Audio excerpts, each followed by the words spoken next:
नमस्कार मंडळी, कशा आहात बेटा? मजेत ना? स्वस्थ रहा, मस्त रहा आणि सगळ्यात महत्वाचं बेटा पीडब्ल्यू सोबत अभ्यास करत राहा. मी तुम्हा सगळ्या लोकांचं या वंडरफुल प्लॅटफॉर्म वरती स्वागत करत आहे, ज्याचं नाव आहे फिजिक्स वाला. आणि मी आहे तुमचा फिजिक्स टीचर अनिकेत सर. आणि बेटा आज आपण पाहणार आहोत नवीन चॅप्टर, नवीन लेसन. सो नवीन जोश आपल्याला असणं गरजेचं आहे आणि या चॅप्टरचं नाव आहे बेटा साऊंड. तर आजच्या या व्हिडिओ लेक्चर मध्ये आपण साऊंड हा चॅप्टर सुरू करतो. अगेन हा चॅप्टर सीईटी साठी महत्वाचा आहे. It is part of CET exam. या चॅप्टर वरती एक किंवा दोन क्वेश्चन कंबाईन येऊ शकतात. जो 12th मध्ये आपण सुपरपोजिशन ऑफ वेव्स आहे किंवा ऑस्सिलेशन आहे, हे दोन चॅप्टर आहेत, त्याच्यासोबत हा थोडासा कंबाईन चॅप्टर असेल. सो आजच्या या लेक्चर मध्ये आपण काय पाहणार आहोत? आजच्या या लेक्चर मध्ये आपण पाहणार आहोत properties and types of waves. आज आपण जास्त काही पाहणार नाही. We are going through just the basic details regarding the properties and different types of waves. Okay, so this is our today's target. तो चलो बेटा आज हम शुरू करते हैं. तो देखना, सबसे पहले इंट्रोडक्शन में कुछ चीजें हैं, उसे हम समझने की कोशिश करते हैं. आप लोगों ने देखा होगा कि कहीं पे पानी का पॉन्ड रहेगा या फिर तालाब रहेगा, और आप लोगों को पता है हम वहां पे क्या करते हैं. हम वहां पे कुछ करते नहीं, हम वहां पे स्टोन उठाते हैं और उसके अंदर फेंकने की कोशिश करते हैं. ओके, ठीक है. अब जैसे ही वहां पे स्टोन उस पानी में, स्टिल वाटर में फेंकते हो, तो क्या होता है बेटा वहां पे? तो आप लोग देख सकते हो कि वहां पे रिपल्स क्रिएट हो रहे हैं. ओके, वहां पे क्या क्रिएट हो रहा है बेटा? तो रिपल्स क्रिएट हो रहे हैं और वो आगे बढ़ने की कोशिश कर रहा है. ऐसा कुछ हमें सीन वहां पे दिखाई देता है. अब वहां पे एक्चुअल में होता क्या है? जो वाटर के मॉलिक्यूल्स होते हैं ना बेटा, तो वाटर के मॉलिक्यूल्स उनके मीन पोजीशन पे आगे पीछे या फिर कुछ इस मोशन में जाने की कोशिश करते हैं. समझ में आ रहा है? जैसे हम पानी में स्टोन ड्रॉप करते हैं. सपोज करना कि मैंने स्टोन ड्रॉप कर दिया पानी में, ठीक है. जैसे ही पानी में स्टोन ड्रॉप करने की कोशिश करूंगा तो मुझे कुछ इस तरह से रिपेल वहां पे दिखाई देंगे. अब एग्जैक्टली यहाँ पे होता क्या है? तो मॉलिक्यूल्स देखना, जो पानी के मॉलिक्यूल्स होते हैं ना, वो उनके मीन पोजीशन पे ऑसिलेट करने की कोशिश करते हैं. तो कुछ चीजें समझ लेना. मीन पोजीशन और वहां पे उनका ऑसिलेशन होता है. ऑसिलेशन का मतलब क्या है बेटा? तो टू एंड प्रो मोशन, आगे एंड पीछे वाला मोशन, जिसे ऑसिलेशन कहा जाता है. और ये सारी चीजें क्या करता है? कहां पे होता है? तो मीन पोजीशन पे. तो वाटर मॉलिक्यूल अपनी खुद की जगह नहीं छोड़ता, वो वापस मीन पोजीशन पे आता है. लेकिन इस ऑसिलेशन में वो करता क्या है बेटा? तो यहां पे देखना, वो एनर्जी और मोमेंटम को ट्रांसफर करता है. Energy and momentum is transferred. ये बहुत इंपॉर्टेंट चीज है. क्या होने वाला है बेटा? यहां पे एनर्जी और मोमेंटम ट्रांसफर किया जाता है. No matter is transferred. No matter is transferred. यहां पे कोई भी पानी का मॉलिक्यूल आगे बढ़ने की कोशिश नहीं करेगा. अपनी पोजीशन छोड़ के वो आगे दूसरी तरफ जाने की कोशिश नहीं करेगा. एक चीज याद रखना, यहां पे क्या ट्रांसफर होता है वेव्स में? किसी भी वेव्स में अगर देखा जाए ना बेटा, तो किसी भी वेव्स में एनर्जी और मोमेंटम ट्रांसफर होती है. ठीक है, यहां पे कोई भी मैटर या फिर मॉलिक्यूल अपनी जगह छोड़ के दूसरी जगह पे वो जाके नहीं बैठेगा, क्योंकि मेरा मॉलिक्यूल अपने मीन पोजीशन पे ऑसिलेट करने की कोशिश कर रहा है. ऑसिलेशन कर रहा है मतलब बेटा, अगर ये उसका ये मीन पोजीशन है तो ये आगे जा रहा है, आगे से पीछे आ रहा है, फिर से पीछे जा रहा है, फिर ये आगे आ रहा है. कुछ इस तरह से वो मोशन करने की कोशिश कर रहा है. ठीक है, तो ये जो एनर्जी और मोमेंटम ट्रांसफर होता है ना, तो आप लोग देख सकते हो कि वो कुछ इस हिसाब से आगे बढ़ने की कोशिश कर रहा है. हर डायरेक्शन में, हर डायरेक्शन में वो आगे बढ़ने की कोशिश कर रहा है. और यहां पे जो वेव फॉर्म हो रहा है ना, यहां पे जो वेव फॉर्म हो रहा है, आप लोग देख सकते हो, रिपल आगे बढ़ने की कोशिश कर रहा है. तो एक वेव फॉर्म हो रहा है जो हमें कुछ इस तरह से दिखाई देता है. ठीक है, कुछ इस तरह से वो दिखाई देगा हमें. समझ में आ रहा है? तो नेचर में देखा जाए तो बहुत सारे अलग अलग टाइप के वेव्स है। किसी वेव को मीडियम की जरूरत होती है, किसी वेव को मीडियम की बिल्कुल जरूरत होती नहीं है। अगर हम मैकेनिकल वेव्स के बारे में बात करें तो बेटा वहां पे मीडियम की जरूरत होती है। अब मीडियम का मतलब क्या है, जैसे हम बोलते हैं कि वैक्यूम में हमें साउंड सुनाई नहीं देता। वैक्यूम के लिए बेटा मीडियम की जरूरत होती है। एक चीज हमेशा याद रखना, वैक्यूम में हमें कभी भी साउंड सुनाई नहीं देगा। ऑन द अदर हैंड अगर लाइट के बारे में बात करें तो बेटा light can travel in the vacuum also. तो light again, light is a form of wave, एक वेव का ही फॉर्म होता है जिसे हम इलेक्ट्रोमैग्नेटिक वेव्स कहते हैं बेटा, जिसके प्रोपोगेशन के लिए किसी भी मीडियम की बिल्कुल भी हमें जरूरत नहीं है। तो यही सारी चीजें हैं, आगे हम यहाँ पे समझने की कोशिश करेंगे, that is types of wave. तो सबसे पहले देखना बेटा मैकेनिकल वेव्स। अगर कोई वेव मैकेनिकल हो तो इसका मतलब क्या है बेटा, तो ऐसे वेव के प्रोपोगेशन के लिए, प्रोपोगेशन का मतलब क्या है बेटा, तो आगे बढ़ने के लिए, ऐसे वेव को आगे बढ़ने के लिए या फिर प्रोपोगेशन करने के लिए मटेरियल मीडियम की जरूरत होती है। Material medium is essential for the propagation. एक चीज हमेशा याद रखना, मटेरियल मीडियम तो air, air is a material medium, water, oil, glass, तो ये बहुत सारे ऐसे अलग अलग मटेरियल मीडियम है। और मैकेनिकल वेव को प्रोपोगेशन के लिए बेटा मटेरियल मीडियम की बहुत ज्यादा जरूरत होती है। विदाउट मटेरियल मीडियम ये वाले वेव्स आगे नहीं बढ़ सकते। तो यहाँ पे एग्जांपल देख सकते हैं, वाटर वेव, जैसे अभी हमने देखा जो रिपल्स क्रिएट हुए थे बेटा, waves along a straight string. तो हम यहाँ पे बोल सकते हैं जो भी गिटार रहेगा या फिर सितार रहेगा, इसके ऊपर जो भी वेव्स आते हैं ना बेटा, तो वो हम कह सकते हैं मैकेनिकल वेव्स है। Next sound waves, seismic wave जो कि अर्थक्वेक की वजह से आता है बेटा, उसे कहा जाता है साइज्मिक वेव्स। तो इन सारे वेव्स के लिए मुझे क्या होना चाहिए, मटेरियल मेरे पास होना चाहिए for the propagation. Now the second type is the electromagnetic waves. EM waves का मतलब क्या होता है बेटा, तो समझ लेना ये होता है इलेक्ट्रोमैग्नेटिक वेव्स। जैसे हमने ऑप्टिक्स में देखा था बेटा, light is a form of electromagnetic wave. Electric component और मैग्नेटिक कंपोनेंट एक दूसरे को परपेंडिकुलर होता है, ओके, और वो परपेंडिकुलर डायरेक्शन में आगे बढ़ने की कोशिश करते हैं, उसे कहा जाता है इलेक्ट्रोमैग्नेटिक वेव्स। अब ये कैसे जनरेट होते हैं, so these are generated due to the periodic vibration in electric and magnetic fields. तो ये किस तरह से जनरेट होने वाले बेटा, periodic vibrations in electric and magnetic field. अगर मैं यहाँ पे डायग्राम ड्रॉ करने की कोशिश करूं, सपोज करना इस डायरेक्शन में वेव मेरा प्रोपोगेट करने की कोशिश कर रहा है, तो मैं यहाँ पे मान के चल सकता हूं कि ये इलेक्ट्रिक कंपोनेंट है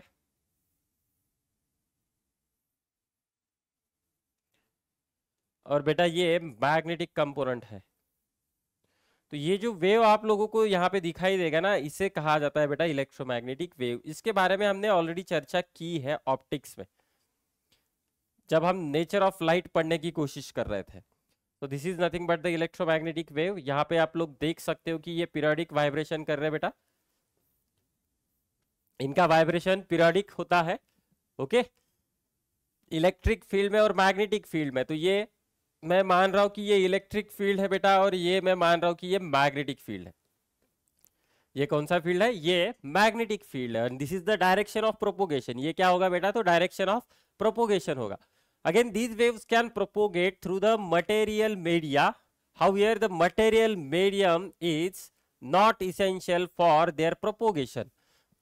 तो मटेरियल मीडियम की बिल्कुल भी उनको जरूरत होती नहीं है। आगे देख सकते हो बेटा, हम इस चैप्टर को, दैट इज चैप्टर नंबर 13, ये हम आगे पढ़ने वाले हैं। This is going to be our last chapter. इस पूरे सीरीज में देखा जाए तो हम इस चैप्टर को एकदम लास्ट में पढ़ने की कोशिश करेंगे, that is electromagnetic waves and communication system, जो हम एकदम लास्ट में पढ़ेंगे, जो कि ज्यादा इंपॉर्टेंट है नहीं from the CET point of view. लेकिन अगर आपके कॉलेज के एग्जाम को देखा जाए, 11th के एग्जाम को, तो बेटा ये चैप्टर वहां पे 100% होगा, क्योंकि इस चैप्टर में बहुत ज्यादा थ्योरी है और बहुत सारे लोगों को ये चैप्टर पसंद है फॉर द एग्जाम पर्पज, जहां पे आप लोग लिख सकते हो। तो ये चैप्टर बेटा लास्ट चैप्टर है, जिसे हम आखिर में पढ़ने की कोशिश करेंगे, ठीक है। Next now the matter waves. अब मैटर वेव्स का मतलब क्या होता है वो हम अगले साल dual nature of radiation and matter में सीखने की कोशिश करेंगे। तो देखो बेटा, जिन जिन पार्टिकल के पास वेलोसिटी होती है उन पार्टिकल के पास वेव नेचर भी होना चाहिए, ऐसा कुछ वहां पे कहा गया है, जहां पे हम डी ब्रोगलीज हाइपोथेसिस को समझने की कोशिश करेंगे। ओके, और हाइजेनबर्ग्स अनसर्टेनिटी प्रिंसिपल को भी पढ़ने की वहां पे कोशिश करेंगे। तो देखो बेटा, मैटर वेव्स का मतलब क्या होता है? There is always wave associated with object. Okay, if it is in motion, जैसे मैंने कहा, जिन जिन पार्टिकल के पास, जिन जिन ऑब्जेक्ट के पास वेलोसिटी होती है ना बेटा, उसके साथ वेव नेचर हमेशा रहेगा। ठीक है, तो इसे ही कहा जाता है मैटर वेव्स, इसे ही कहा जाएगा बेटा मैटर वेव्स। तो ये हम आगे quantum mechanics, that is dual nature of radiation and matter में हम उसे पढ़ने की कोशिश करेंगे। Okay, so this is the third type, that is matter waves. तो चलो बेटा आगे बढ़ते हैं। अब यहाँ पे कुछ बेसिक प्रॉपर्टीज है जो आप लोगों को अच्छी तरह से समझना है, याद रखना है, रट के याद रखना है, क्योंकि अगर ये चैप्टर आपको इस साल नहीं समझ में आता है तो अगले साल oscillation, wave optics and superposition of waves, ये तीन चैप्टर ऐसे हैं जो कि इसके साथ ही रिलेटेड है। ये बेसिक चीज है बेटा, समझ लेना। तो एम्पलीट्यूड, एम्पलीट्यूड क्या होता है बेटा? Amplitude of a wave motion is the largest displacement of the particle of the medium through which the wave is propagating. तो देखो बेटा, the largest displacement of a particle of the medium through which the wave is propagating. अगर मैं यहाँ पे एक simple diagram draw करने की कोशिश करूं, मैं यहाँ पे एक डायग्राम ड्रॉ करने की कोशिश कर रहा हूं, देखना। तो इस वेव को कहा जाता है बेटा साइनोसाइडल नेचर, क्योंकि हम इसे रिप्रेजेंट कर सकते हैं साइन या फिर कोसाइन फंक्शन से, जो कि हार्मोनिक फंक्शन होता है। तो ये एक वेव है, ये क्या है बेटा? वेव है। तो यहाँ पे आप लोग देख सकते हो पार्टिकल का मैक्सिमम डिस्प्लेसमेंट, ये जो पर्टिकुलर पोर्शन हो रहा है ना, ये जो पर्टिकुलर पोर्शन है, इसे ही कहा जाता है एम्पलीट्यूड, इसे ही कहा जाएगा बेटा एम्पलीट्यूड। तो ये क्या है? मेरा एम्पलीट्यूड है। अगर थोड़ा सा ऑस्सिलेशन की तरफ जाने की कोशिश करें, ऑस्सिलेशन देखना बेटा, पार्टिकल मेरा यहां पे है, यहां से मैक्सिमम वो यहां तक गया। पेंडुलम को समझने की कोशिश करना, पेंडुलम को रिकॉल करने की कोशिश करना। आप लोगों ने देखा है पेंडुलम यहां से यहां तक जाता है बेटा, इसने ये जो मैक्सिमम डिस्टेंस कवर किया ना, उसे कहा जाता है एम्पलीट्यूड। समझ में आ रहा है? Maximum displacement covered from the mean position is called as amplitude. तो ये जो डिस्टेंस बन रहा है ना टोटल, ये डिस्टेंस यहां से यहां तक, इसे कहा जाएगा बेटा amplitude. Okay, so this is the largest displacement of the particle of the medium through which the wave is propagating from its rest position. From its rest position बोलो या फिर फ्रॉम इट्स मीन पोजीशन बोलो, और इसका ऐसा unit रहेगा बेटा metre. इसका ऐसा यूनिट क्या रहेगा? मीटर रहेगा। हमेशा याद रखना, एम्पलीट्यूड हम मीटर में मेजर करने की कोशिश करने वाले। ठीक है, तो ये हुआ एम्पलीट्यूड के बारे में। वेवलेंथ, वेवलेंथ का मतलब क्या है? Wavelength is the distance between the two successive particles which are in the same state of vibration. Wavelength का मतलब क्या है बेटा? Distance between two successive particles which are in the same state of vibration, which are in the same state of vibration। तो देखो बेटा, यहां पे आप लोग देख सकते हो, ये पार्टिकल है यहां पे और यहां पे, देखने की कोशिश करना, यहां पे और यहां पे दो पॉइंट में ड्रॉ कर रहा हूं, point A and point B. तो ये जो दो पार्टिकल्स आप लोगों को दिखाई दे रहे हैं ना, ये दो पार्टिकल्स का state of vibration, state of vibration या फिर इनका फेज, स्टेट ऑफ वाइब्रेशन या फिर इनका फेज सेम होता है। इनका फेज क्या होता है बेटा? सेम होता है। और इन दोनों के बीच में जो भी डिस्टेंस है, इन दोनों के बीच में हम बात कर रहे हैं बेटा डिस्टेंस के बारे में, हम बात कर रहे हैं बेटा यहाँ पे डिस्टेंस के बारे में, और इसी डिस्टेंस को कहा जाता है वेवलेंथ, इसी डिस्टेंस को कहा जाता है वेवलेंथ। या फिर दूसरा तरीका यहाँ पे देखना, ये अपना वेव है, ये पॉइंट ए था बेटा और ये पॉइंट बी था। मैंने आप लोगों को पूछा कि find the distance between A B.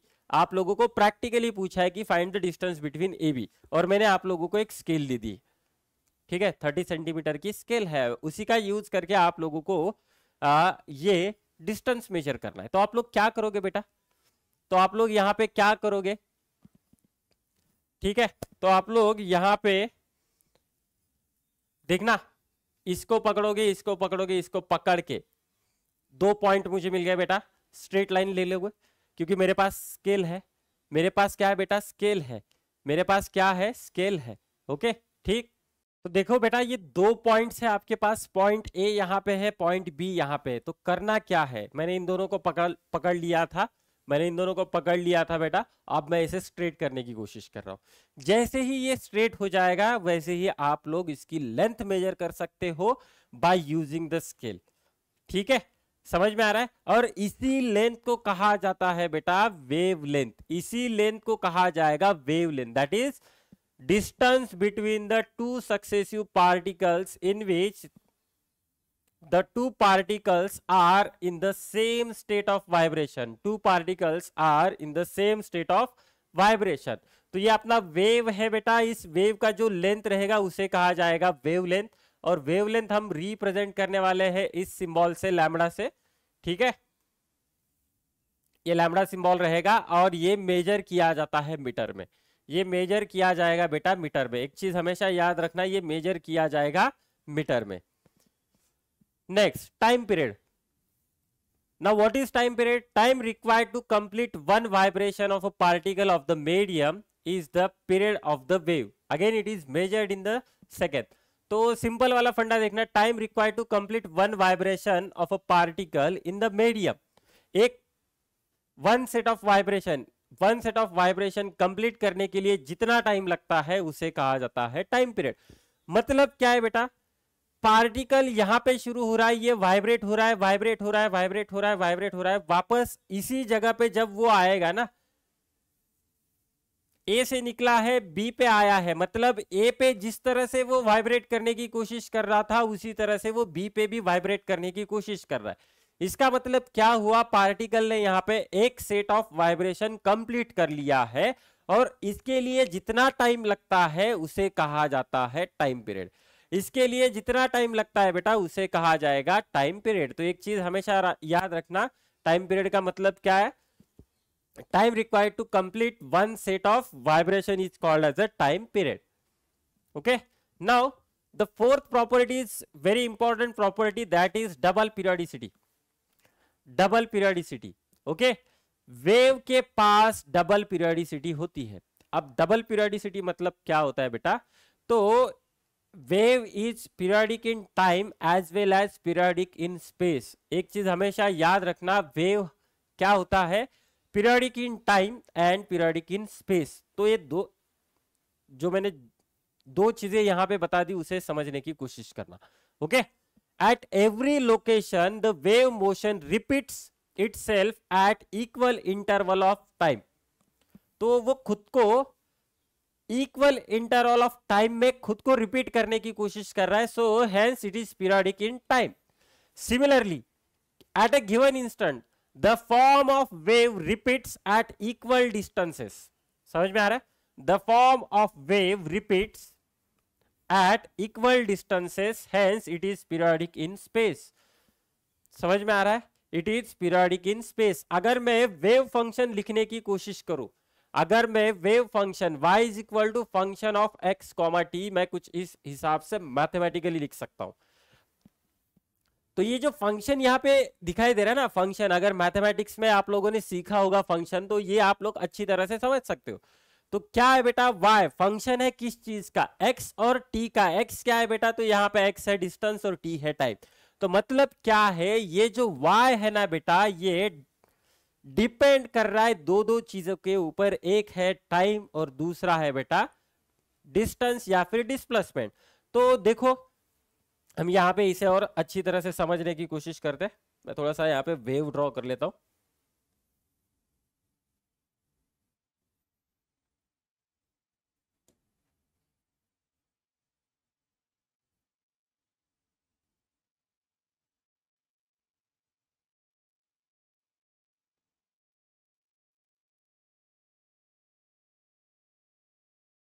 ठीक है कुछ, चलो यहाँ पे ही ड्रॉ कर लेते बेटा।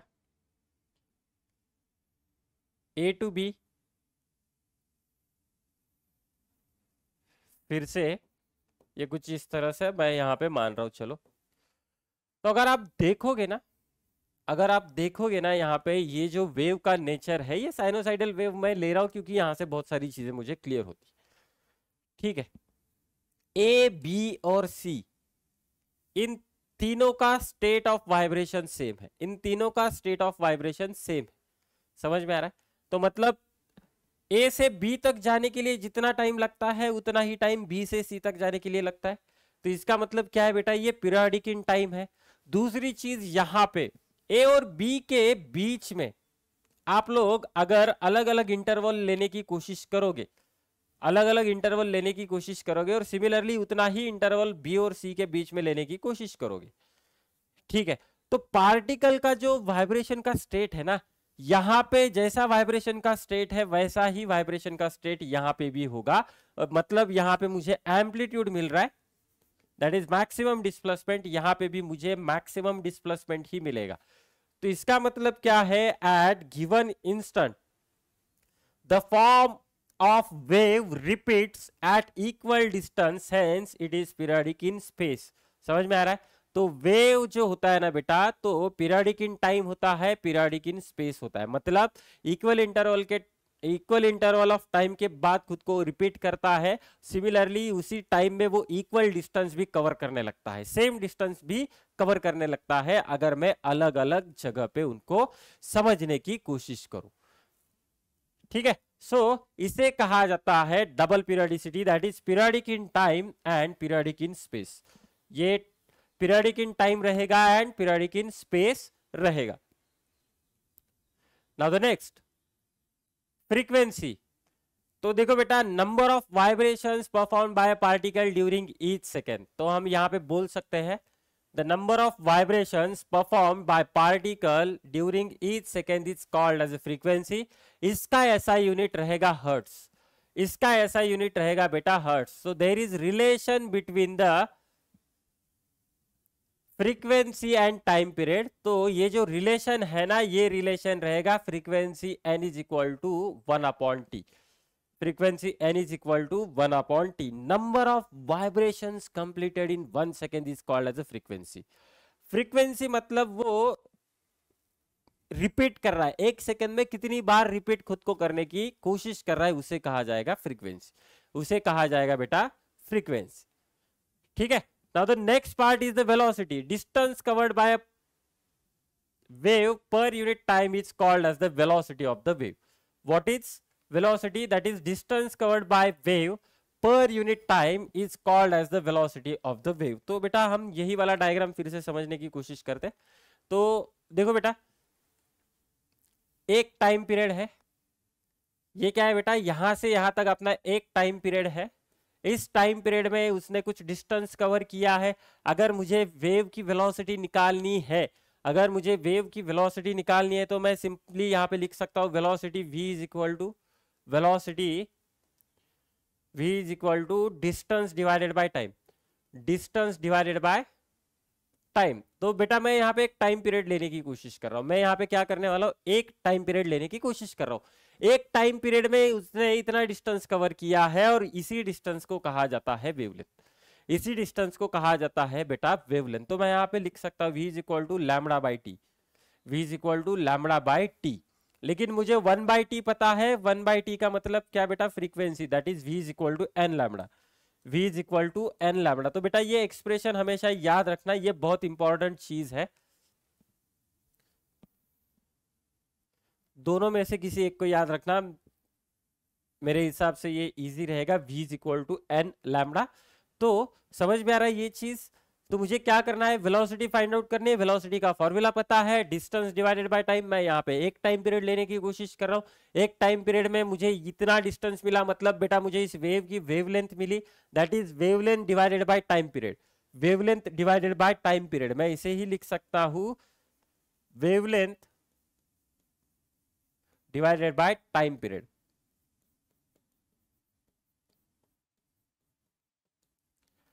wavelength divided by time period is called as the velocity of the wave. velocity of the wave. तो आप लोग देख सकते हो यहाँ पे v is equal to n lambda, that is v is equal to wavelength divided by time period. ठीक है, चलो तो देखो बेटा,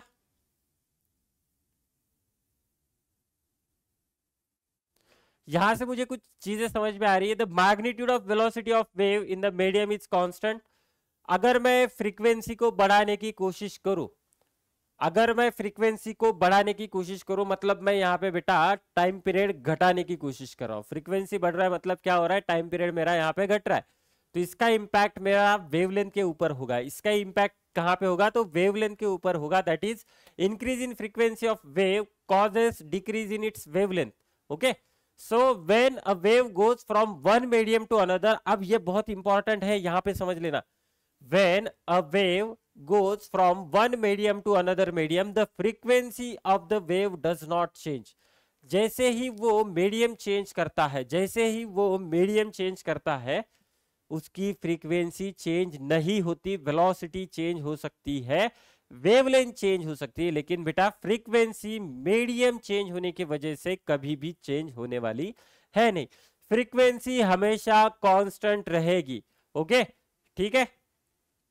अब कुछ चीजें हैं यहां पे मुझे समझना होगा. That is properties of medium for the propagation of mechanical waves.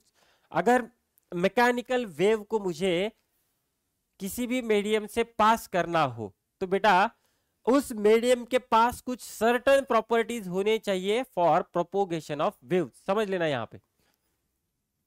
तो सबसे पहले तो मीडियम मेरा यहाँ पे कंटिन्यूअस एंड इलास्टिक होना चाहिए, so that the medium regains original state after removal of deforming force. ठीक है, समझ में आ रहा है, original state after removal of deforming force. Now what is deforming force? अभी तक तो हमने मैकेनिकल प्रॉपर्टीज ऑफ सॉलिड सीखा नहीं है, तो हमें तो पता नहीं है डिफॉर्मिंग फोर्स. डिफॉर्मिंग मतलब चेंजेस करने वाला फोर्स. ठीक है, समझ में आ रहा है. तो देखो बेटा, मैंने स्प्रिंग के ऊपर फोर्स लगा दिया. स्प्रिंग है, स्प्रिंग के ऊपर फोर्स लगा दिया, मैंने उसे खींच लिया, मैंने उसे खींच लिया. ठीक है, इस फोर्स की वजह से आप स्प्रिंग क्या हुआ, मेरा एक्सटेंड हुआ, कि मैं यहां पे बोल सकता हूं कि उसका एक्सटेंशन हुआ. अब मैं जैसे ही ये डिफॉर्मिंग फोर्स छोड़ देता हूं, तो आप लोग देख सकते हो कि स्प्रिंग वापस अपने जगह पे आने की कोशिश करता है. यहां पे वो ऑसिलेट करता है, ऑसिलेशन छोड़ दो. लेकिन मुझे यहां पे एक चीज समझ में आ रहा है, जैसे ही मैं ये स्प्रिंग छोड़ देता हूं, जैसे ही मैं स्प्रिंग छोड़ देता हूं ना, रिमूवल ऑफ डिफॉर्मिंग फोर्स, मतलब मैं यहां पे स्प्रिंग को छोड़ने की कोशिश कर रहा हूं. जैसे ही मैं उसे छोड़ता हूं, तो स्प्रिंग वापस अपनी पोजीशन पे आने की कोशिश करता है. मतलब क्या है बेटा, स्प्रिंग मेरी इलास्टिक है. मतलब क्या है बेटा, स्प्रिंग मेरी इलास्टिक है और कंटिन्यूअस है. यहाँ पे स्प्रिंग मेरी ब्रेक नहीं हो रही है, यहाँ पे स्प्रिंग मेरी ब्रेक नहीं हो रही है. सो किसी भी मीडियम में अगर मुझे मैकेनिकल वेव्स को पास करना है या फिर प्रोपोगेट करना है, तो मीडियम मेरा कंटिन्यूअस होना चाहिए एंड इलास्टिक होना चाहिए. ऐसा क्यों? क्योंकि मीडियम खुद की ओरिजिनल स्टेट रीगेन करना चाहिए. कब? After removal of deforming force. Next, the medium should possess inertia. The medium should possess inertia. अब देखो बेटा, इनर्शिया हमने देखा था, inertia of rest, inertia of motion, inertia of rotation, ऐसी सारी चीजें हम न्यूटन्स लॉ ऑफ मोशन में देखा था. तो इनर्शिया का मतलब हमने वहां पे देखा था इनएबिलिटी टू मूव itself और inability to change its direction on itself. तो ये सारी चीजें थी. तो देखो बेटा, मीडियम के पास इनर्शिया है, मतलब क्या है बेटा, the medium must be capable of storing the energy. Medium मेरा यहाँ पे एनर्जी स्टोर करना चाहिए, और ये जो एनर्जी है ना, transferring it in the form of wave. यही एनर्जी को वो वेव के फॉर्म में ट्रांसफर भी करना चाहिए. तो ये बहुत इंपॉर्टेंट चीज है. मीडियम शुड पजेस इनर्शिया, इसका मतलब क्या है, तो वो एनर्जी स्टोर करना चाहिए. ठीक है, और यही एनर्जी वो वेव के फॉर्म में उसे ट्रांसफर भी करना चाहिए. तो ये नेसेसरी प्रॉपर्टी है. Next, the frictional resistance of the medium must be negligible. The frictional resistance of the medium must be negligible so that oscillations will not be damped. So that oscillations will not be damped. अब देखो बेटा, ये हम practically समझ सकते हैं sound के बारे में। हम यहां पे कुछ चीज समझने की कोशिश करते हैं। एक आदमी यहाँ पे खड़ा है, आपका दोस्त, आप उसके नजदीक खड़े हो, और ये तीसरा एक आदमी है बहुत दूर खड़ा है, कंसीडर करना कि 1-2 किलोमीटर ये दूर खड़ा है, बहुत ज्यादा डिस्टेंस हम लेने की कोशिश कर रहे हैं। आप इसके साथ बोलने की कोशिश कर रहे हो, आप दोनों का यहाँ पे कुछ डिस्कशन चल रहा है और झगड़ा भी चल रहा है, आप जोर जोर से बातें करने की कोशिश कर रहे हैं, ठीक है। लेकिन ये जो आदमी यहाँ पे ये दूर जो खड़ा है ना, ये आदमी दूर जो खड़ा है, हम यहाँ पे अज्यूम कर रहे हैं कि एयर का वेलोसिटी मेरा निग्लिजिबल है, मैं यहाँ पे एयर वेलोसिटी कंसीडर नहीं कर रहा, ये दूर खड़ा है, आप जोर जोर से झगड़ा करने की कोशिश कर रहे हैं, ठीक है। ये आपसे बात करने की कोशिश कर रहा है कुछ इस तरह से, आप भी इससे बात करने की कोशिश कर रहे हो, झगड़ा कर रहे हो, आपको एक दूसरे का अच्छी तरह से सुनाई देगा। लेकिन ये जो आदमी दूर खड़ा है ना, ये जो आदमी दूर खड़ा है ना बेटा, इसको भी सुनाई दे रहा है, लेकिन आप लोग जितना क्लियरली सुन पा रहे हो ना, उतना क्लियरली ये सुन नहीं पाएगा, उतना क्लियरली बेटा ये सुन नहीं पाएगा। ऐसा क्यों हो रहा है? क्योंकि यहाँ पे मेरा जो है फ्रिक्शनल रेजिस्टेंस काम करने वाला है, एयर का जो एयर रेजिस्टेंस बोलो या फिर एयर का फ्रिक्शनल रेजिस्टेंस जो बोलो, वो वहां पे काम करेगा, जिसके वजह से मुझे जो भी साउंड मिलने वाला है, ठीक है, वो मुझे डैम्प्ड मिलेगा। डैम्प्ड मतलब कुछ इस तरह से वेव का ऑसिलेशन घटता जाएगा, कुछ इस तरफ वेव का ऑसिलेशन जो है बेटा मेरा घटता जाएगा, ठीक, समझ में आ रहा है? ये तो चलो प्रैक्टिकल केस के बारे में बात कर रहे हैं, okay. The frictional resistance of the medium must be negligible, तो हम यहाँ पे बोल सकते हैं कि फ्रिक्शनल रेजिस्टेंस निग्लिजिबल है, क्योंकि डिस्टेंस कम है तो सारी चीजें मुझे क्लियरली सुनाई दे रही है, जो भी हम एनर्जी दे रहे हैं वही एनर्जी मॉलिक्यूल्स एयर के आगे पास करने की यहाँ पे कोशिश कर रहे हैं। लेकिन इस केस में देखा जाए तो मैं यहाँ पे एयर रेजिस्टेंस या फिर फ्रिक्शनल रेजिस्टेंस निगलेक्ट नहीं कर सकता, क्योंकि मुझे यहाँ पे डैम्प्ड ऑसिलेशन मिलने वाले हैं, ठीक है, समझ में आ रहा है? ये क्या होता है, this is the way of the damped oscillation, ये ग्राफिकल रिप्रेजेंटेशन है डैम्प्ड ऑसिलेशन का।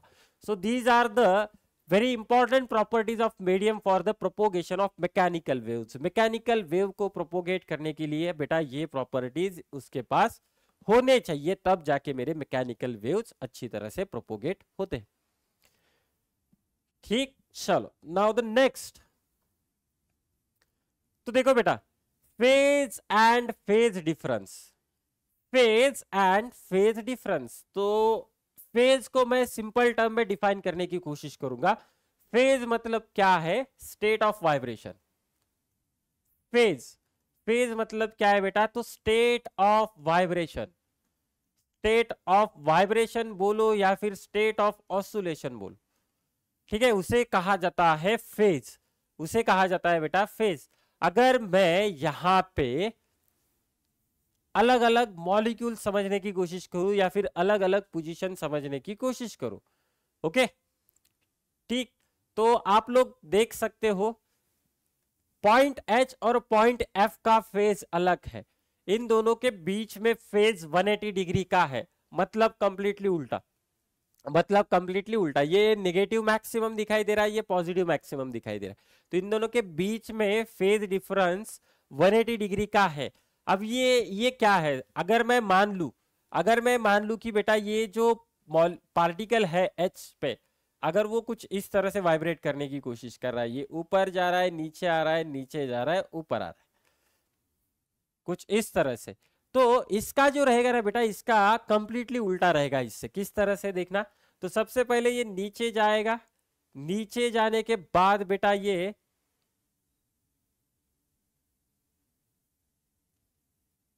ऊपर आएगा, यहां से ऊपर जाएगा, फिर यहां से वो वापस आएगा, कुछ इस तरह से मुझे चीजें दिखाई दे रही है। तो देखना बेटा, इसका ऑसिलेशन का स्टेट या फिर वाइब्रेशन का स्टेट और इसका वाइब्रेशन का स्टेट अलग अलग है। लेकिन मैं यहां पे अगर देखूं, मैं यहाँ पे अगर देखूं पॉइंट बी और पॉइंट एफ, तो देखो बेटा यहाँ पे एम्पलीट्यूड पॉजिटिव मिल रहा है मैक्सिमम, यहाँ पे भी एम्पलीट्यूड पॉजिटिव मिल रहा है। तो सेम फेज में कौन कौन है बेटा यहाँ पे? सेम फेज में देखा जाए तो पॉइंट एफ एंड बी है, पॉइंट एफ एंड बी है। ओके, और इन दोनों के बीच में फेज डिफरेंस 0 है बेटा। इन दोनों के बीच में फेज डिफरेंस कितना है? तो फेज डिफरेंस 0 है, क्योंकि उन दोनों का स्टेट ऑफ वाइब्रेशन या फिर state of oscillation same. Similarly अगर आप लोग डी और बी को कंपेयर करोगे तो फिर से मुझे यहां पे दिखाई देगा फॉर डी एंड बी, या फिर मैं बोल सकता हूं एच एंड एफ। तो देखो बेटा आउट ऑफ फेज है, ये क्या है? Out of phase. कितने से? तो फेज डिफरेंस मुझे यहाँ पे मिलेगा कितने से बेटा? तो फेज डिफरेंस मुझे यहाँ पे मिलेगा 180 डिग्री। फेज डिफरेंस मुझे कितना मिलेगा बेटा? फेज डिफरेंस मुझे मिलेगा यहाँ पे 180 डिग्री। ठीक, तो समझ में आ रहा है फेज और फेज डिफरेंस में क्या एग्जैक्ट अलग है? तो फेज मतलब स्टेट ऑफ वाइब्रेशन, और अगर मैं एक फेज का डिफरेंस लेने की कोशिश कर रहा हूं तो उसे कहा जाएगा फेज डिफरेंस। तो कुछ चीजें हैं वेव के ऊपर मैं ड्रॉ करके दे रहा हूं, इसे अच्छी तरह से रट लेना, याद रख देना। एक ही हम साइकिल निकालने की कोशिश करेंगे। So this is called as a complete cycle. ये क्या होता है? एक कंप्लीट साइकिल है। यहाँ पे मैं एंगल मार्क करके देने वाला हूं, तो आप लोग समझ लेना इसे। यहाँ पे 0 होता है बेटा, यहाँ पे π/2 होता है साइनोसाइडल वेव, यहाँ पे होता है पाई एंगल, यहाँ पे होगा बेटा 3π/2, और यहाँ पे होगा 2π, यहाँ पे होगा 2π। समझ में आ रहा है? तो देखना π/2 पे ये जो मुझे मिल रहा है ना, तो ये मुझे मिलता है +a, ये मुझे मिलेगा बेटा +a, और यहाँ पे मुझे मिलेगा -a, यहाँ पे मुझे मिलेगा -a। तो ये चीज याद रखना, π/2 पाई, 3π/2 2π, कुछ इस तरह से होगा। 90 डिग्री पे +a मिलेगा, 270 डिग्री पे -a मिलेगा। ठीक, पाई पे देखा जाए तो पाई मतलब 180, फिर से वो 0, लेकिन ऊपर से नीचे आ रहा है बेटा। 2π पे देखना वो नीचे से ऊपर जाने की कोशिश कर रहा है। तो अगर मैं यहाँ पे इसके और इसके बीच में फेज डिफरेंस निकालने की कोशिश करूं तो ये पाई डिग्री का फेज डिफरेंस होगा। सिमिलरली मैं इसके और इसके बीच में फेज डिफरेंस निकालने की कोशिश करूं तो यहाँ पे भी मुझे पाई रेडियन का फेज डिफरेंस मिलने वाला। ठीक, सो this is regarding phase and phase difference. तो अब हम आगे बढ़ते हैं बेटा। तो मैकेनिकल वेव्स के दो टाइप्स है, हम यहाँ पे वेव्स के टाइप्स के बारे में बात करेंगे, that is transverse wave and longitudinal wave. तो कंपैरिजन देखना हम किसके बेसिस पे करने वाले हैं? Longitudinal wave and transverse wave. तो सबसे पहले देखना particle motion direction. Okay, particle के मोशन का डायरेक्शन। तो पार्टिकल किस तरह से मोशन करने वाला है? Particle of motion is parallel to the direction of wave propagation. यहाँ पे क्या हो रहा है बेटा? Particle of motion is parallel to the direction of wave propagation. तो ये मुझे कहां से समझ में आता है? एक स्प्रिंग ले लें, स्प्रिंग होता है ना बड़ा वाला, ठीक है, और अब उसको देखना मैं कुछ इस तरह से आगे भेजने की कोशिश कर रहा हूं। तो इस केस में क्या होगा देखना, ये जो स्प्रिंग है ना अपना, तो आप लोग देख सकते हो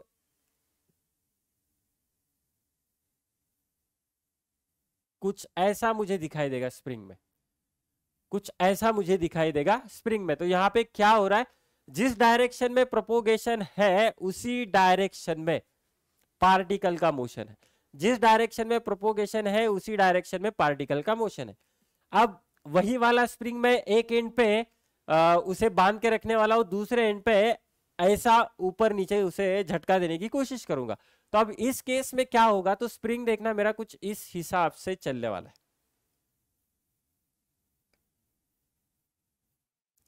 ठीक है।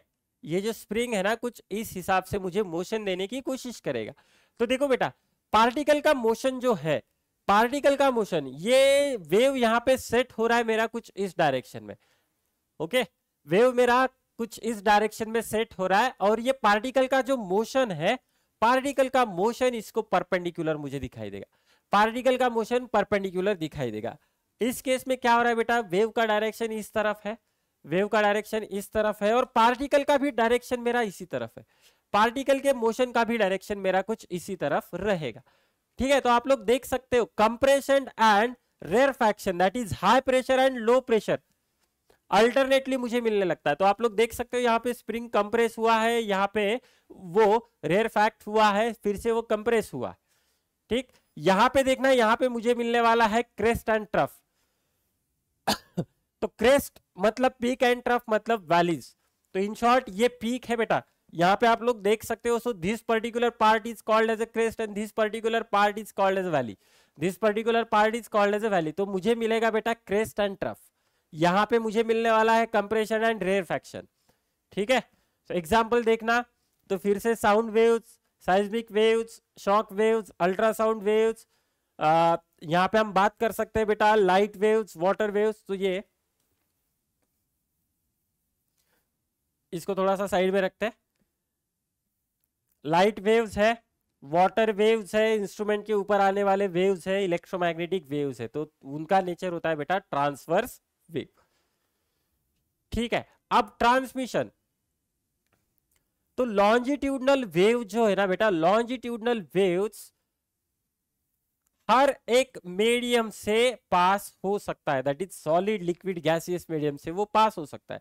लेकिन ट्रांसवर्स वेव देखा जाए, ठीक है, सॉलिड में से पास होते हैं या फिर over the liquid surface, liquid के अंदर से नहीं, ओवर द लिक्विड सरफेस।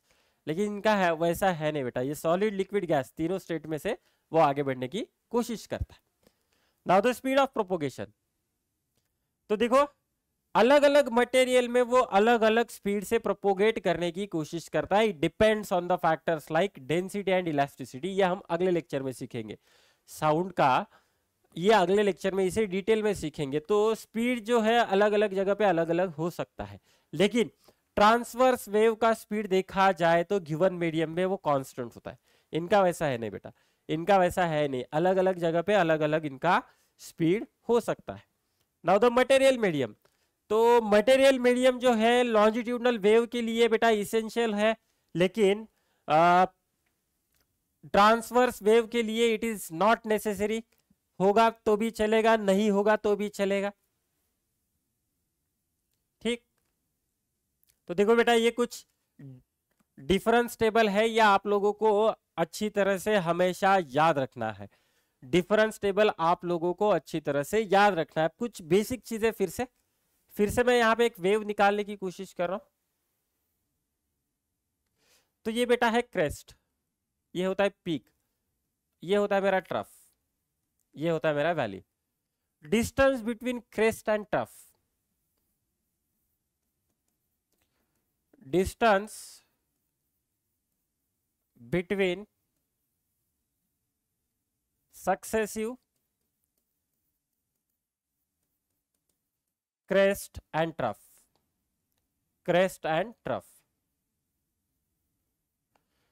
तो वो कितना होगा बेटा, तो वो कितना होगा देखना, ये टोटल वेवलेंथ है लैम्बडा, टोटल वेवलेंथ है बेटा लैम्बडा। तो ये 1/4 पोर्शन यहाँ पे कैंसिल हो रहा है, ये 1/4 पोर्शन कैंसिल हो रहा है, तो मेरे पास कितना रहेगा, तो distance between successive crest and trough is λ/2। ठीक, तो ये डिस्टेंस मेरा λ/2 रहेगा। Similarly distance between two crests, मतलब मैं यहाँ पे फिर से और एक वेव निकालने की कोशिश करूं तो यहाँ पे मुझे क्रेस्ट मिल रहा है, यहाँ पे मुझे क्या मिल रहा है बेटा, क्रेस्ट मिल रहा है, और यहाँ पे मुझे मिल रहा है बेटा ट्रफ।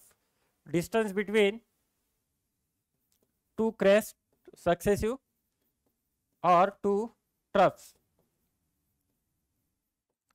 तो इनके बीच में डिस्टेंस कितना दिखाई दे रहा है, तो इनके बीच में डिस्टेंस मुझे दिखाई दे रहा है बेटा लैम्बडा। आप लोग देख सकते हो 1/4 1/4 1/4 एंड 1/4, दो क्रेस्ट के बीच की दूरी होती है लैम्बडा, दो ट्रफ के बीच की दूरी होती है लैम्बडा।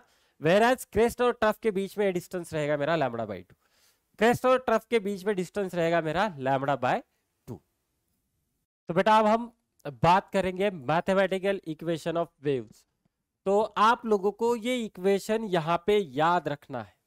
अगर आप लोग ये इक्वेशन इसी साल करते हो तो अगले साल जो ऑस्सिलेशन रहेगा, सुपरपोजिशन एंड वेव ऑप्टिक्स, वो वाले चैप्टर आप लोगों को बहुत इजी समझ में आएंगे। हम इसके डेरिवेशन की पार्ट की तरफ नहीं जाने वाले, we are just having the end result, मुझे यहाँ पे सिर्फ एंड रिजल्ट को समझना है। तो वेव का इक्वेशन मैं कुछ इस तरह से लिख सकता हूं, देखना, y in bracket x comma t, that is function of x and t, which is equal to a sin, अगर साइनोसाइडल वेव हो तो इसे लिख सकता हूं बेटा मैं k x minus omega t plus five, k x minus omega t plus five. ठीक है, ये कुछ इस तरह से मुझे मिल जाएगा। तो अब यहां पे कुछ चीजें हैं उसे समझ लेते हैं बेटा।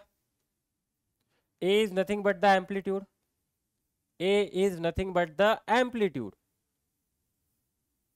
K is nothing but the angular wave number. K is nothing but the angular wave number. इसे मैं बोल सकता हूं एंगुलर फ्रीक्वेंसी, इसे मैं बोल सकता हूं बेटा एंगुलर फ्रीक्वेंसी। और ये रहेगा फाई, ये रहेगा phi, phase at a given instant, phase at a given instant. पहले टर्म समझने की कोशिश करना, पहले यहाँ पे बेटा टर्म समझने की कोशिश करना। के x minus omega t plus five, तो ए इज एम्पलीट्यूड, के is nothing but the angular wave number, omega is nothing but the angular frequency, five is nothing but the phase at a given instant. तो मैं यहाँ पे कुछ चीजें लिख सकता हूँ। के एंगुलर वेव नंबर का फॉर्मूला रहेगा बेटा 2 pi by lambda, angular wave number का फॉर्मूला रहेगा 2 पाई बाय लैम्बडा। ओमेगा की वैल्यू रहेगी, ओमेगा की वैल्यू रहेगी बेटा 2 pi bye T, 2 pi bye T, T is nothing but the time period. मैं या फिर इसे लिख सकता हूं 2 पाई एन, इसे लिख सकता हूं बेटा 2 pi N, 2 pi into N. ठीक है, तो आप लोगों को ये दो फॉर्मूले याद रखने हैं। चलो ये तो हमें पता है। अब एंगुलर वेव नंबर जो है ये फर्स्ट टाइम हम यहाँ पे समझ रहे हैं या फिर लिखने की कोशिश कर रहे हैं। अब मैं यहाँ पे अगर इन दोनों का रेशो लेने की कोशिश करूं, if I take the ratio of omega by k, omega की वैल्यू कितनी है बेटा, तो वो है 2 पाई एन। ठीक है, और के की वैल्यू है बेटा 2 पाई बाय लैम्बडा, के की वैल्यू है बेटा 2 पाई बाय लैम्बडा। यहाँ पे देख सकते हो 2 पाई कैंसिल, ये लैम्बडा ऊपर चला गया, तो मुझे यहाँ पे मिलेगा n इंटू लैम्बडा, मुझे यहाँ पे क्या मिलेगा बेटा n इंटू लैम्बडा। तो मतलब मुझे अगर k और ओमेगा पता हो तो n लैम्बडा क्या होता है बेटा, तो वो होती है velocity of wave. So I can obtain the velocity of wave which is equal to omega by k, velocity of wave which is equal to omega by k. ठीक, समझ में आ रहा है? तो देखो यहाँ पे ये तीन फॉर्मूलेज आप लोगों को याद रखने अच्छी तरह से। तीसरा वाला तो हम डिराइव कर सकते हैं, लेकिन याद रखोगे तो अच्छा रहेगा बेटा। अब थोड़ा सा इसे भी समझने की कोशिश करते हैं। y in bracket x comma T, तो ये मुझे क्या दे रहा है बेटा, ये प्रोपोगेट हो रहा है in the x direction, in the x direction, x direction में प्रोपोगेट कर रहा है ये। अब मुझे यहाँ पे देखना है कि ये पॉजिटिव x डायरेक्शन में जा रहा है या नेगेटिव x डायरेक्शन में जा रहा है। तो इसके लिए एक सिंपल सा ट्रिक है, इसके लिए सिंपल सा ट्रिक है बेटा। कौन सा ट्रिक है समझ लेना। ये जो टर्म दिखाई दे रहा के एक्स माइनस ओमेगा टी, अब कई बार क्या किया जाता है कंफ्यूज करने के लिए, इसको उल्टा किया जाता है।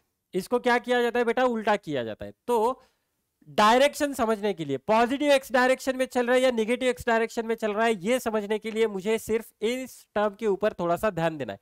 अगर इनके बीच में माइनस साइन आ रहा हो, अगर इनके बीच में माइनस साइन आ रहा हो ना, तो बेटा समझ लेना कि wave is going in a positive x direction. Positive x direction, wave कहां पे चल रहा है मेरा, पॉजिटिव एक्स डायरेक्शन में चल रहा है। हमेशा याद रखना, वेव कहां पे चल रहा है बेटा मेरा, पॉजिटिव एक्स डायरेक्शन में चल रहा है। अगर मैं यहां पे कुछ इस हिसाब से लिख दूं,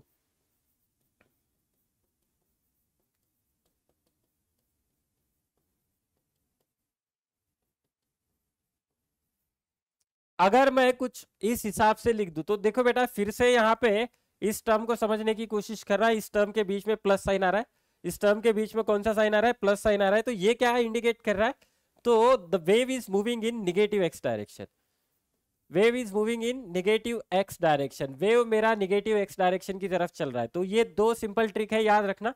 के एक्स माइनस ओमेगा टी, बीच में माइनस आ रहा है मतलब ये पॉजिटिव एक्स डायरेक्शन में चल रहा है, बीच में प्लस आ रहा है मतलब ये निगेटिव एक्स डायरेक्शन में चल रहा है। ठीक है, अब यही इक्वेशन मैं कुछ इस हिसाब से भी लिख सकता हूं, कोई फर्क नहीं पड़ने वाला। ठीक है, साइन की जगह पे मैंने कॉस लिख दिया, साइन की जगह पे मैंने कॉस लिख दिया। क्या डिफरेंस है, क्या डिफरेंस है इन दोनों के बीच में, वो भी हम समझ लेते हैं। क्या डिफरेंस है इन दोनों के बीच में, तो हम इसे ग्राफिकली समझने की कोशिश करते हैं।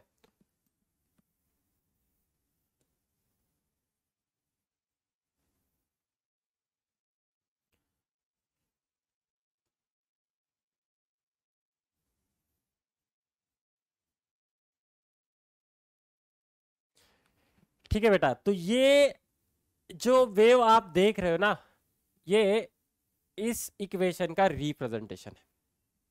ठीक है, अगर साइन दिखाई दे रहा हो तो स्टार्टिंग इसका जीरो से होने वाला है, स्टार्टिंग इसका कहां से होने वाला है बेटा, जीरो से होने वाला है, और मुझे पीक मिलेगा 90 डिग्री पे, पीक मिलेगा बेटा 90 डिग्री पे, सो एम्पलीट्यूड यहां पे मुझे 90 डिग्री मिलेगा।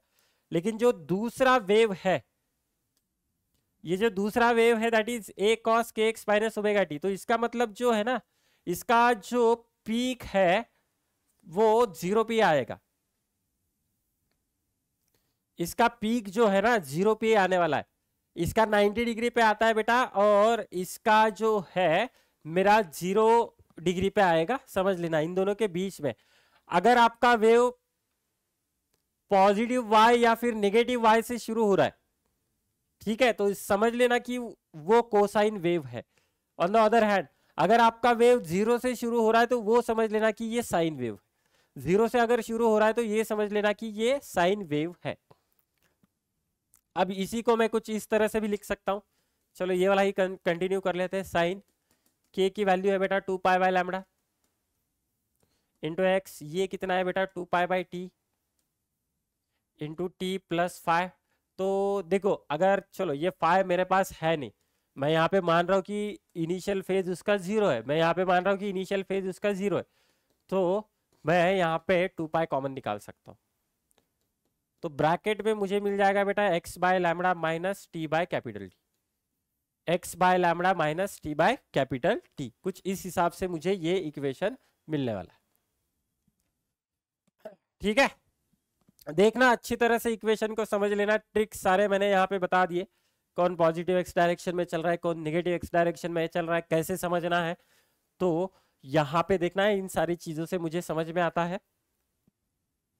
सिंपल एग्जांपल यहाँ पे करने की कोशिश करेंगे।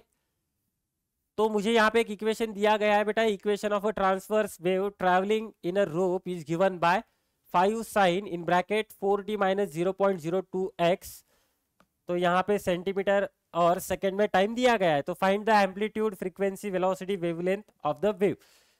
ठीक है, तो चलो बेटा ये इक्वेशन सबसे पहले मैं यहाँ पे लिख देता हूँ, sign 4t minus 0.02x minus 0.02x।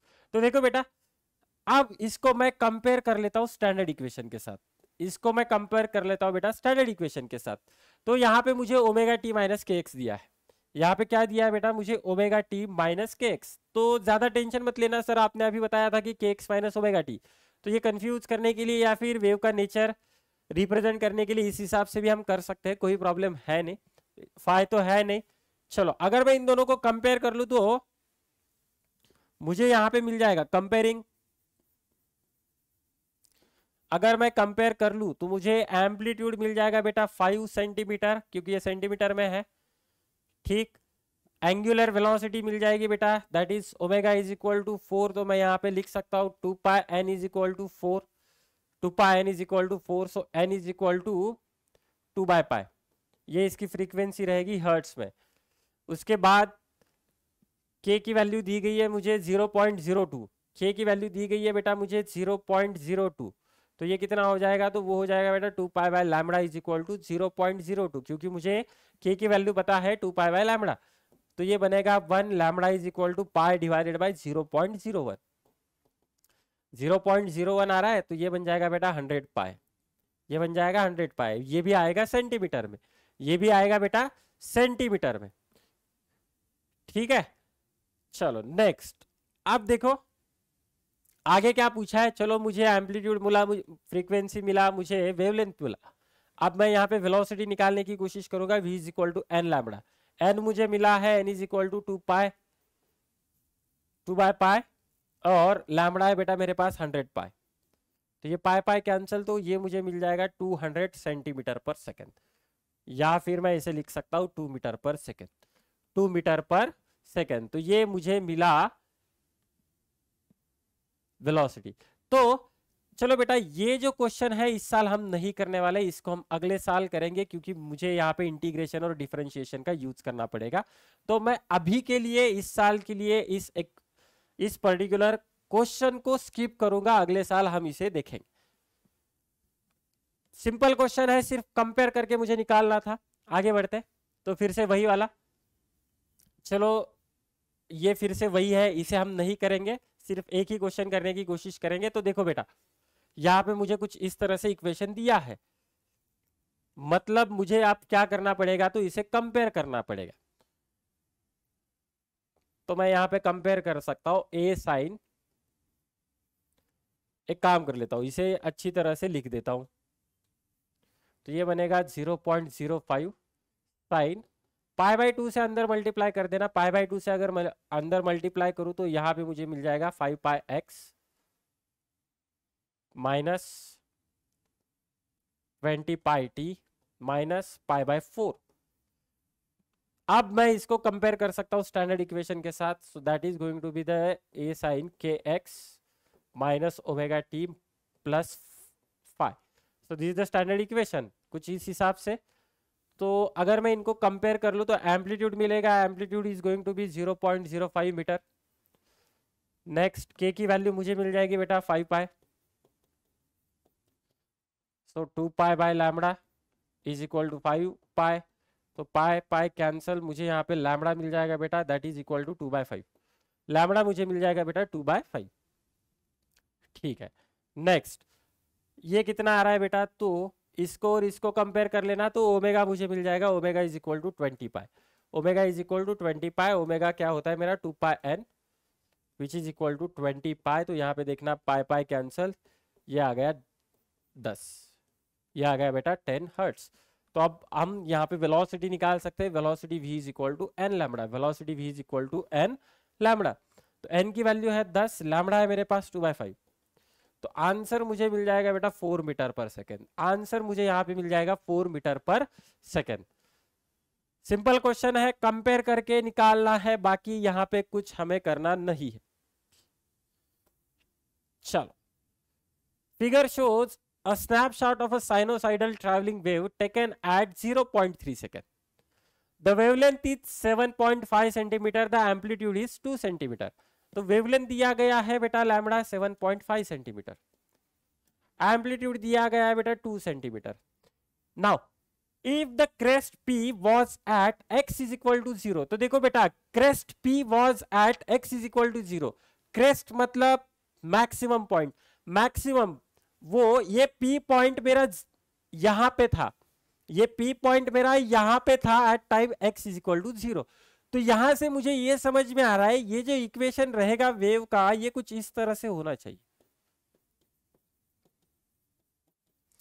समझ में आ रहा है, ये जो वेव का इक्वेशन है मेरा कुछ इस तरह से होना चाहिए, क्योंकि यहाँ पे कंडीशन दिया गया है if the crest P was at x is equal to 0। तो यही चीज मैंने यहाँ पे एक्सप्लेन की है, यही चीज मैंने यहाँ पे एक्सप्लेन की है। देखो बेटा crest at x is equal to 0, x is equal to 0 है, ये जो एक्सिस है बेटा t, x, ये दो एक्सिस है, दो हम चीजें यहाँ पे लेंगे, ये रहेगा बेटा मेरा y। तो at x is equal to 0 अगर ऐसा हो तो इक्वेशन मेरा बनेगा a cos kx minus omega t plus 5। ठीक है, तो दूसरी चीज मैंने माइनस क्यों लिया है यहाँ पे, तो ये पॉजिटिव एक्स डायरेक्शन में चलने की कोशिश कर रहा, तो मैं यहाँ पे लिख सकता हूँ के एक्स माइनस ओमेगा टी। अब मुझे यहाँ पे फाइंड आउट करना है ओमेगा के की value, so that I can write down the equation. तो देखो बेटा यहाँ पे स्नैपशॉट मतलब एक पिक्चर लिया गया है टाइम दिया गया है 0.3 सेकेंड में उसने कितना डिस्टेंस कवर किया है 1.2 सेंटीमीटर। यहाँ पे देख रहे हो, यहाँ पे देख रहे हो, ये यहाँ पे था पॉइंट पी यहाँ से यहाँ पे आया है, ये डिस्टेंस उसने कवर किया है 0.3 सेकेंड में। तो मैं वेलोसिटी निकाल सकता हूँ, velocity is equal to distance divided by time. तो डिस्टेंस कितना है मेरे पास 1.2, टाइम कितना है बेटा 0.3, सेंटीमीटर में है तो ये बन जाएगा बेटा 4 सेंटीमीटर पर सेकेंड। वेलोसिटी यहाँ पे मुझे मिल जाएगी बेटा 4 सेंटीमीटर पर सेकेंड। ठीक है, तो वेलोसिटी मिली, वेवलेंथ है तो मैं फ्रीक्वेंसी निकाल सकता हूँ v is equal to n lambda, v is equal to n lambda. Velocity है बेटा मेरे पास 4 सेंटीमीटर पर सेकेंड, लैम्बडा है मेरे पास 7.5, तो ये मुझे मिल जाएगा बेटा 4 डिवाइडेड बाय 7.5, दैट इज 40/75, 8/15। तो चलो ये कुछ इस हिसाब से मुझे फ्रीक्वेंसी मिल रही है 8/15 hertz. Once I know the value of n, I can find out the value of omega. मैं ओमेगा निकाल सकता हूं, omega is equal to 2πn। n की वैल्यू आ चुकी है बेटा 8/15, n की वैल्यू आ चुकी है 8/15, तो ये मुझे मिल जाएगा 16/15 पाई, ये मुझे मिल जाएगा बेटा 16/15 पाई। चलो, तो मेरे पास v है, मेरे पास ओमेगा है, तो देखो बेटा अब मैं ये वाला इक्वेशन यूज करने वाला हूं, ये भी हमने सीख लिया था, कौन सा वाला, so v is equal to omega by k. सही लिख रहा हूं क्या, देखना, v is equal to omega by k, तो यहां से मुझे k की वैल्यू मिल जाएगी डायरेक्टली, k की वैल्यू मिलेगी omega divided by v। Velocity कितनी आ चुकी है, वेलोसिटी आ चुकी है मेरे पास 4, ओमेगा की वैल्यू है बेटा 16/15 पाई डिवाइडेड बाय 4, तो ये कुछ इस हिसाब से बनेगा 4π/15। k की वैल्यू मुझे मिल रही है बेटा 4π/15, तो सारी चीजें यहाँ पे मिली है। अब मैं यहाँ पे वैल्यूज रख देता हूं, तो y is equal to 2 cos, k की वैल्यू आ चुकी है मेरे पास 4π/15 इंटू x, ओमेगा की वैल्यू आ चुकी है बेटा 16/15 pi into t, 16/15 pi into t. तो देखो यहां पे कर सकते हैं हम 4π/15 कॉमन निकाल सकते हैं, 4π/15 कॉमन, ब्रैकेट में रहेगा बेटा x माइनस 4t, ब्रैकेट में रहेगा बेटा x माइनस 4t। तो कुछ इस हिसाब से मुझे यहाँ पे इक्वेशन मिलने वाला है। सो this is the equation of travelling wave. ये क्या है बेटा, मेरा इक्वेशन ऑफ ट्रैवलिंग वेव है। अच्छी तरह से देखना, ये यहाँ पे 11th में देखा जाए तो बेटा इतना डिटेल में हमें है नहीं, फिर भी मैं यहाँ पे पढ़ा रहा हूं, क्योंकि अगर आप लोगों को ये चीज यहाँ पे समझ में आती है तो बेटा आपको 12th में इस चैप्टर में कोई भी प्रॉब्लम नहीं रहने वाला। चलो ठीक है, आगे बढ़ते। तो ऑलमोस्ट अपना ये सेशन हो चुका है। तो आज के इस सेशन में हमने क्या समझने की कोशिश की, क्या सीखने की कोशिश की, तो देखो बेटा हमने टाइप्स ऑफ वेव समझने की कोशिश की। ओके, टाइप्स ऑफ वेव समझने की कोशिश की। फिर हमने डिफरेंस टेबल देख लिया बेटा लॉन्जिट्यूडनल और ट्रांसवर्स वेव में।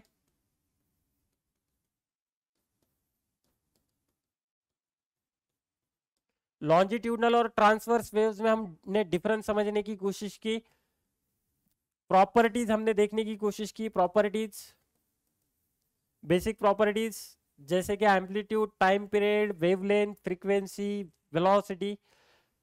और लास्ट में हमने देखा बेटा मैथमेटिकल इक्वेशन, जो कि बहुत इंपॉर्टेंट है अगले साल के लिए। इस साल इसके ऊपर ज्यादा डिटेलिंग हमें है नहीं, लेकिन अगले साल बेटा ये बहुत ही इंपॉर्टेंट है।